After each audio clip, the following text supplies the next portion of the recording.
Todas as quartas-feiras, Direito Trabalhista com o Dr. Vinícius Cascone, advogado trabalhista, aqui no quadro Seu Direito. Dr. Vinícius, prazer estar com você novamente. Boa tarde. Prazer, boa tarde a todos os ouvintes. Estava ligado na programação da CBN, eu sei que você perguntou ao André Berenguel se eu tinha voltado por essa empresa aí, né, de Maceió, né? Isso. Não voltei não. Ainda bem. Foi direto com a companhia aérea. Já pensou? Não seria ruim ficar em Maceió, né? Mas o problema depois é dar conta das diárias lá, né? Não, é verdade. Ainda mais nas férias, né? Que a gente acaba gastando um pouco mais, inclusive, né? E depois... como tem o adiantamento das férias, do valor do salário, às vezes no final do mês, pro mês seguinte, a gente acaba passando por dificuldade. Exatamente. Vamos falar sobre férias dos trabalhadores, né? Afinal de contas, esse assunto da 123 milhas tem muito a ver com isso, já foi abordado aqui a semana passada, inclusive, esses direitos das férias, né? Esse pagamento antecipado é obrigatório. É obrigatório. O funcionário não pode chegar e falar assim, não, paga meu salário normal, porque quando eu voltar, pode pagar também. Não, na verdade, o empregador ele deve pagar antecipadamente esse adiantamento que a gente fala de férias, né? Então, aí ele recebe o valor do salário que ele teria que receber, esse percentual, adiantamento no mês, para que ele possa realmente, efetivamente, gozar as férias. A gente sabe, as pessoas viajam, vê familiares, muita gente mora longe da sua família, acaba usando desse valor. Então, realmente é um benefício, mas a pessoa precisa aprender a se controlar também, para não desequilibrar o orçamento doméstico no mês seguinte, né? Nesse caso, para a gente pegar de novo o exemplo da 123 milhas, eu não me lembro se isso foi perguntado a semana passada, a pessoa se programou para viajar, não interessa para onde, mas vai viajar de avião em novembro. E aí recebeu o voucher da empresa que está falindo, né? Ou seja, ele não vai poder viajar naquele período que estava programado e muito provavelmente essa pessoa programou as férias. Ela tem como consultar o RH da empresa para tentar trocar essas férias? A empresa tem alguma obrigação de poder mudar, de conceder essa mudança de férias? Então, na verdade, o que acontece, né? Tem duas esferas, a questão do direito do consumidor. Quando uma empresa, aqui a 123 milhas, essa empresa é uma intermediária, na verdade, ela intermedia passagens das companhias aéreas. Então, evidentemente que se a empresa não emitiu a passagem, né, a agência não fez essa intermediação, não emitiu a passagem, o consumidor pode ficar prejudicado, não conseguir viajar. Esse é um problema. Então, ele precisa certificar. Minha passagem foi emitida? Eu tenho o código da reserva? Se não tiver o código da reserva, realmente é um grande problema. Então, esse é o primeiro ponto.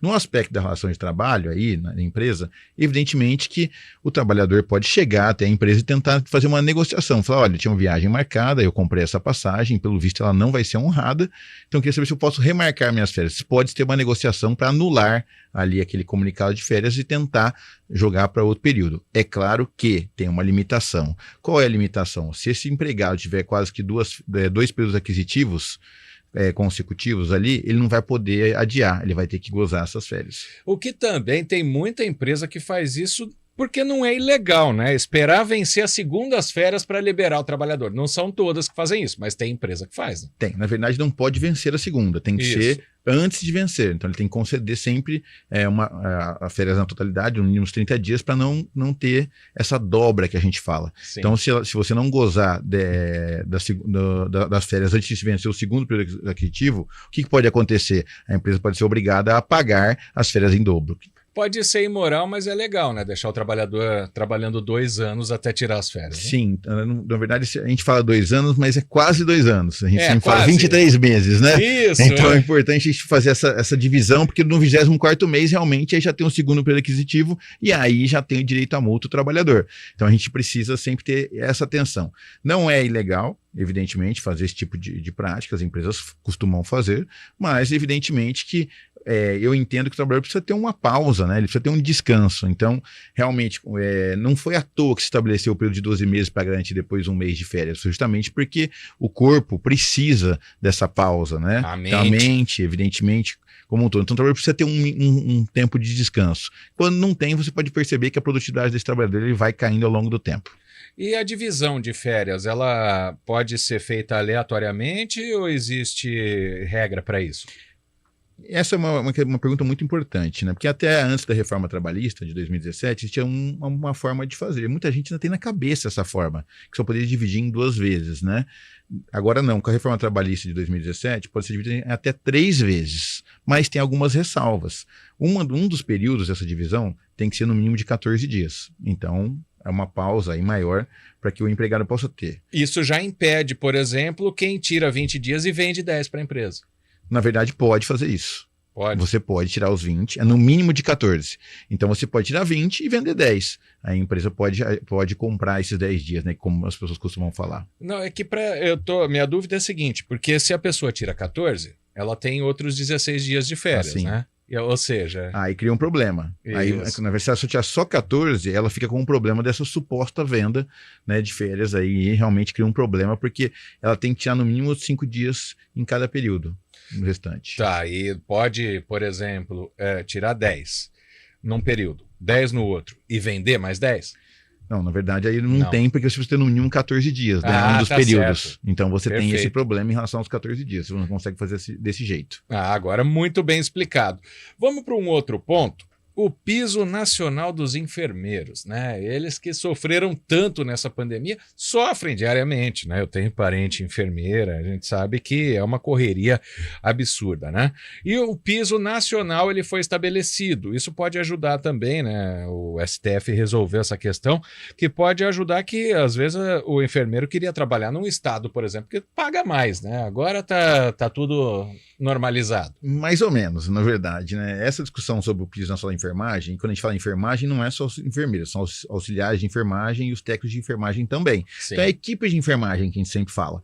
Então, nesse ponto específico, você tocou é muito importante o que você está colocando agora, porque nesta semana o Supremo Tribunal Federal finalmente publicou o acórdão que discutia se era constitucional ou não o piso nacional da equipe de enfermagem estabelecido lá pelo governo federal, né? Então, com essa publicação, se pacificou uma questão. Pacificou ou não também, que nós podemos ainda ter muita discussão em relação a isso.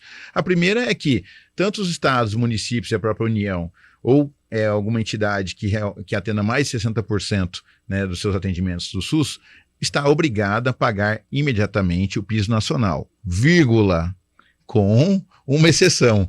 Tem que vir os recursos da União. E aí vai entrar uma discussão, veio, não veio, como é que é, esse dinheiro veio carimbado ou não, a gente sabe que existe sempre uma confusão nesse aspecto. Então, esse é um ponto a se levantar, mas quem trabalha no setor público ou nessas entidades deve exigir imediatamente o pagamento do piso. E aí, a entidade ou o órgão público tem que explicar se veio ou não veio, aí é uma outra discussão.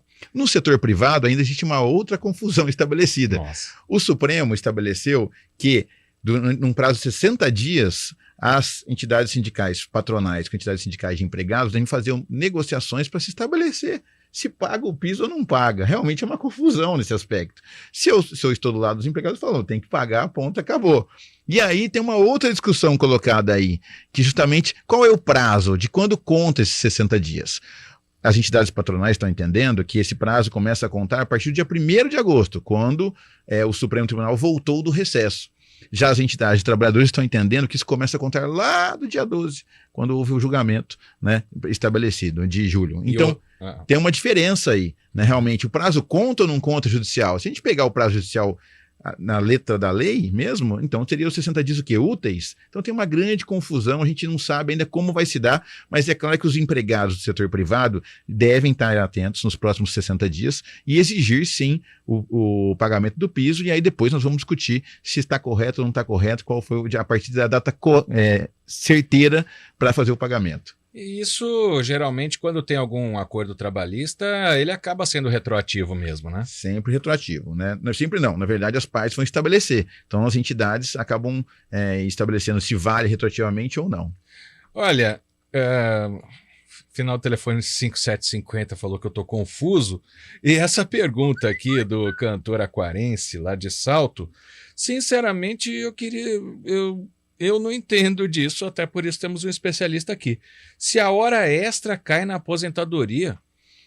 Na verdade é o seguinte, como é que funciona a aposentadoria hoje, né, hoje em dia? todas as contribuições que você faz são somadas e divididas, e aí vai verificar o valor da sua aposentadoria. Então, se você fizer hora extra sempre de forma habitual, esse valor vai entrar, o desconto do INSS sobre essa hora extra é para entrar, né? A empresa tem que pagar, é descontado uma parte do empregado, uma parte a empresa faz o pagamento da parte dela, e isso vai para um saldo, e esse saldo, evidentemente, quando for dividido, né? Falando aqui bem vulgarmente, né? Quando for dividido, evidentemente vai se computar lá no valor da sua aposentadoria. Agora, isso tem que acontecer de forma habitual, né? Eu fiz hora extra um dia, então vai mudar minha aposentadoria por causa disso. Não, tem que ser algo que acontece de forma muito constante durante muito tempo. Muitos anos. Então a dúvida está tirada aqui, porque ele diz, né? Muita gente fala que cai. É isso, quem todo mês fazia hora extra tem um valor maior de aposentadoria. Sim. Porque conta. Agora, o que for isolado não vai mudar em nada. O impacto é muito pequeno, né? Então, na verdade, imagine só, eu fiz férias, fiz horas extras 2 meses na minha vida. Se você olhar todo o seu tempo de contribuição durante todos os anos, esses 2 meses vão diluir de uma forma que vão ser centavos. Exato, né? Não faz tanta diferença assim. Mas eu acho que tá respondida, então, a pergunta do Aquarense. Dr. Vinícius Cascone, advogado trabalhista, todas as quartas-feiras aqui no quadro Seu Direito. Hoje tirou muitas dúvidas sobre as férias, também o piso da enfermagem, e a semana que vem a gente volta para conversar sobre outros assuntos do direito trabalhista aqui. Obrigado pela presença, Dr. Vinícius. Eu que agradeço e uma boa tarde a todos os ouvintes. Agora, 13h26, vamos para o intervalo. Estúdio CBN.